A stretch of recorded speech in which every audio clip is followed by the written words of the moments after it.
Are we still shocked? Really? Are we still shocked that a man as despicable and craven and greedy and grifty and destructive as Donald would be all of the things he is and doing all of the things he's doing? Are we still shocked that he would have the audacity, the complete lack of self awareness to announce that he is ordering a triumphal arch to be built and placed at the entrance of the Memorial Bridge that leads from Arlington National Cemetery to the Lincoln Memorial in honor of, well, if you were thinking the 250th anniversary of the founding of this country, you would be wrong because he wants this arch built to honor him. Are we shocked that he's calling this monstrosity the Arc de Trump? That, quite frankly, makes me want to die of shame. But there's a potential bright side here. Someday, if we survive all of this, we might be able to repurpose the arch. So that could be fun. Are we shocked when somebody who has never created anything in his life would destroy the people's house so wantonly without permission after having lied about his intentions? I've said this many times. We don't have any right anymore to be surprised or shocked by anything. I've said it time and time again. So let's shift our focus, shall we? Donald is going to keep getting away with anything he can get away with. That is his modus operandi from time immemorial. He pushes the envelope. He sees how far he can go. If he gets away with it, he pushes further. So let's turn our attention to the people who are allowing all of this to happen. Sure, we can be deeply, deeply embarrassed that Donald stood in front of the world with his tiny arches and claimed again that the arch was being built for him and named after him and being placed near the sanctified grounds of Arlington National Cemetery. We can be deeply humiliated that he said there are 3 different models for the arch, a small one, a medium one, and a large one. But he likes the large one best. Yeah, no kidding. I wonder if he's compensating for anything, or is that just something about which we should not speculate? But before we go on, we have to speak out to save our democracy. So please like and share this video. And if you believe in our mission, please subscribe to the Mary Trump Media channel. Who is allowing all of this to happen? At the top of the list, there is the corrupt, illegitimate supermajority of the Supreme Court. And then, close second, every single elected member of the Republican Party, not just in Congress, no, not just the House of Representatives, not just the Senate, but throughout the country at every single level of government. Theoretically, Congress could, at the very least, insist on a halt to Donald's construction plan.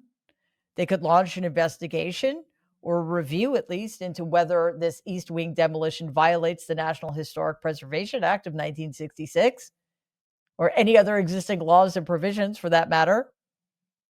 But the Republicans are allowing all of this to happen. So the question then is, for what? I'm sure very privately, some of them are horrified that Donald allowed a bulldozer to deface the facade of the East Wing. I'm sure they're horrified that the demolition is now complete and the East Wing lies in rubble. I'm sure they feel just terrible about it.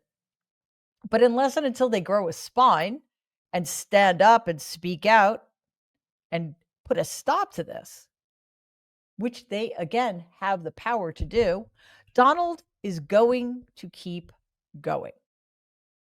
Congress has the constitutional responsibility and indeed the constitutional power to put a stop to these desecrations. Unless and until they do, they are to blame for all of this even more than Donald himself is, because this is who he is. He's always been this person. I have never in my life met a human being as incapable of evolving as he is. He cannot change. And here's the thing, even if he could, what incentive does he have to? He gets away with it. He gets away with being this despicable, greedy, incompetent person. The Republican Party, they know that they could at least put the brakes on Donald's worst depredations. They know they could box him in if only they cared enough to. They know that they could take back their constitutional powers that they have so recklessly ceded to him in the executive branch. So why aren't they? Well, probably a couple of reasons, but one, of course, is that they care more about their petty power than they care about the future of this country or the Americans they allegedly serve. They care about rigging the system so that they can cling to that petty power. They care more about turning this country into whatever version of it they have in their minds, whether that's some kind of theocratic apartheid state or some kind of Christian nationalist authoritarian dictatorship. I don't know precisely what they have in mind. I don't know what their excuses are, and I am quite frankly beyond caring. They are the ones who are responsible for allowing all of this to continue, and we must make sure that they pay the price. Somebody has to be held accountable for the fact that the people's house is being systematically destroyed by a tyrannical toddler with delusions of grandeur who is so psychologically damaged he needs a $250 million ballroom to make himself feel better about the fact that he's a weak, pathetic piece of garbage. Donald is never going to be held accountable for any of this. The destruction of the East Wing, the destruction of our governmental agencies, including extraordinarily valuable ones like USAID, the destruction of the Department of Education, of Health and Human Services, of the Department of Justice, and the Department of Defense. The list goes on. He will never be held accountable for the destruction he has wielded against this government. Somebody has to be, because if nobody is, then the road we're on is going to get darker and the slide is going to get steeper. I don't know how to change things in the Republican Party. All I know is that we need to continue speaking out and showing up in force and making it clear to these craven, weak-kneed capitulators that we aren't going anywhere. We are serious, and they should be afraid of us. No kings, no fascists, no un-American, anti-American, anti-constitutional blackguards are going to be allowed in this government anymore.